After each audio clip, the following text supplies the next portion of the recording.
चंद्रावत राजपूतों का गौरवशाली इतिहास। राजस्थान और मालवा की धरती सदियों से वीरता, त्याग और स्वाभिमान की गाथाओं से भरी रही है। इसी धरती पर एक ऐसा राजपूत वंश उभरा जिसने मुगलों और मराठों की शक्ति के सामने भी कभी घुटने नहीं टेके। यह कहानी है चंद्रावत राजपूतों की, जो मेवाड़ के महान सिसोदिया राजवंश की एक वीर शाखा माने जाते हैं। इनकी नींव रखी थी राणा भीम सिंह के पुत्र कुंवर चंद्र सिंह, जिन्हें इतिहास में राजा चंद्र के नाम से भी जाना जाता है। उनके वंशज आगे चलकर चंद्रावत राजपूत कहलाए। एक ऐसा वंश जिसने अपने साहस और युद्ध कौशल से मालवा की धरती पर अपनी अलग पहचान बनाई। उत्पत्ति और स्थापना। चंद्रावत राजपूतों की उत्पत्ति मेवाड़ के प्रसिद्ध सिसोदिया राजवंश से मानी जाती है। कहा जाता है कि मेवाड़ के महाराणा भुवन सिंह के पुत्र कुंवर चंद्र सिंह चंद्रा को आंतरी परगना की जागीर प्रदान की गई थी। इसी कारण उनके वंशजों को चंद्रावत कहा जाने लगा। लेकिन उस समय यह क्षेत्र पूरी तरह सुरक्षित नहीं था। यहां भीलों का प्रभाव था और भील सरदार रामा का शासन चलता था।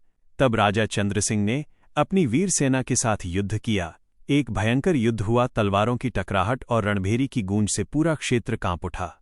आखिरकार राजा चंद्र सिंह ने भील सरदार रामा को पराजित किया और रामपुरा क्षेत्र में चंद्रावत राजपूतों की सत्ता स्थापित हुई।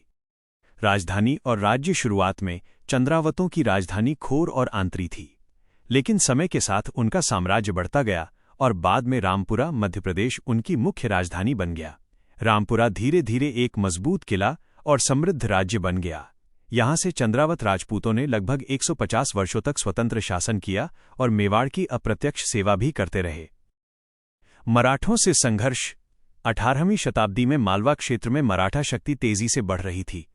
जब राव माधो सिंह ने रामपुरा का क्षेत्र मराठा शासक होलकर को सौंप दिया, तब चंद्रावत राजपूतों ने इसका कड़ा विरोध किया।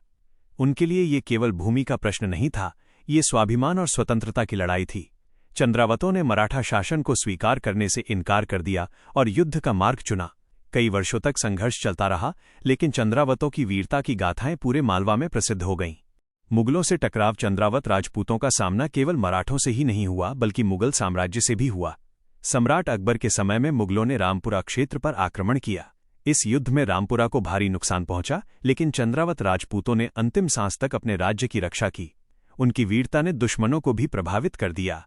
शिव सिंह चंद्रावत की वीरता। चंद्रावत वंश में कई वीर योद्धा हुए, लेकिन उनमें से एक नाम विशेष रूप से प्रसिद्ध है, वीर शिव सिंह चंद्रावत। कहा जाता है कि एक बार मांडू के सुल्तान की बेगम संकट में पड़ गई थीं। तब शिव सिंह चंद्रावत ने अपनी जान जोखिम में डालकर उनकी रक्षा की।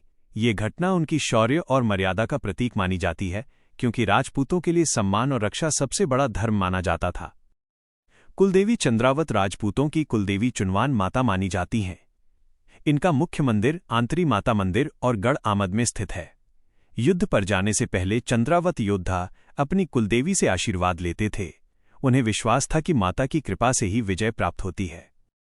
निष्कर्ष। चंद्रावत राजपूतों का इतिहास वीरता, स्वाभिमान और स्वतंत्रता की गाथा है।